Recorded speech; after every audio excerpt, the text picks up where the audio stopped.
तो क्या बिना प्याज के खाना खाएंगे? तो क्या करेंगे?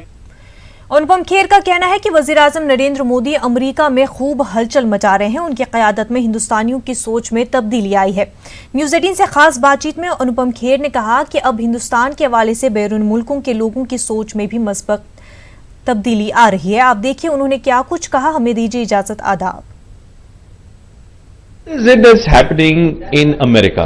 What's happening in America is this. On one hand, of course, Prime Minister Modi is setting the Hudson ablaze with the kind of moves that he's making with Donald Trump, and on the other hand, we have a dear friend Anupam Kher. How wonderful! Who's also setting America on fire, I should say. The Hudson on fire. No, welcome to New York, welcome to America, and welcome Lovely to my seeing home. you. Lovely seeing you, Anupam bhai. I thought that Mumbai was your home. Of course. But I can see that now New York is also your home. No, the whole universe is our home, but of course. Hindustan तो हम लोगों के दिल में हम लोगों दिल है। तो पहले तो जरा ये बताइए कि आप कर क्या रहे हैं न्यूयॉर्क में इतने साल?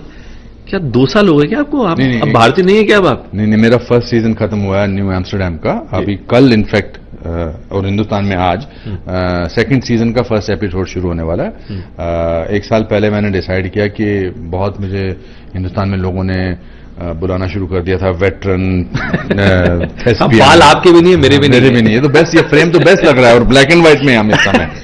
तो मुझे लगा कि मुझे कुछ ऐसे नए होराइजन पार करने जरूरी हैं, अपने आप को नए तरीके से इन्वेंट करना जरूरी है। तो मैंने वैसा सोचा कि मैं जिस भाषा में सोचता नहीं हूँ, अंग्रेजी में नहीं सोचता हूँ, मैं हिंदी में सोचता हूँ, उसमें अगर मुझे काम मिल जाए तो it will make me reinvent myself all over again. I have started living in New York as a newcomer. वो जो 515 फिल्मों का बोझ है वो मैं उसको लेकर नहीं चलना चाहता हूँ। But it's fantastic. At the end of it मैं हिंदुस्तान को यहाँ पर बांट रहा हूँ, बेच रहा हूँ। कैसे ये बताइए कि मैं तो अभी ह्यूस्टन से आया हूँ अभी न्यूयॉर्क में, और अभी आज ही बस आया हूँ और आपसे मुलाकात हो गई। आपको ह्यूस्टन में हिंदुस्तान की ताकत का एहसास तो हो गया होगा। मैं तो 50,000 लोग वहां पर, मैं आज शूटिंग में जब जहां भी जा रहा था सब लोग कह रहे थे माय गॉड क्या हंगामा मचाया हुआ था वहां पर। तो अगर हिंदुस्तान कब्जे में करने वाला है पूरे देश को, पूरे संसार को। हाँ 100%। आप जो मतलब कि जो मैंने जो टेक्सास में देखा जी, और जो प्रधानमंत्री मोदी जी और अमेरिका के राष्ट्रपति डोनाल्ड ट्रंप एक दूसरे का हाथ पकड़ के जो वो जो विक्ट्री लैप थी और उसके ऊपर my God it was इफ्योरिक।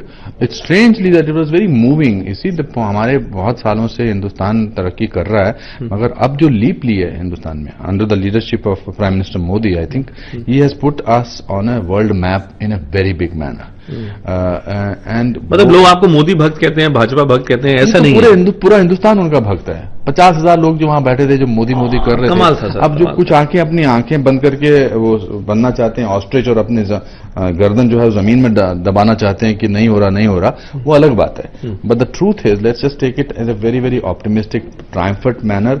The what happened at Howdy Modi is historical. ऐसा नहीं हो सकता है। आई थिंक बड़े से बड़े भी उनके क्रिटिक्स जो हैं, जो अपने आप को क्रिटिक बनाना ही समझते हैं। कोई एक संदेश आपकी तरफ से मोदी जी के लिए? मोदी जी आप आगे बढ़ो, हम आपके साथ हैं। Alright, all the very best sir. Thank you so much for your time. Thank you so much.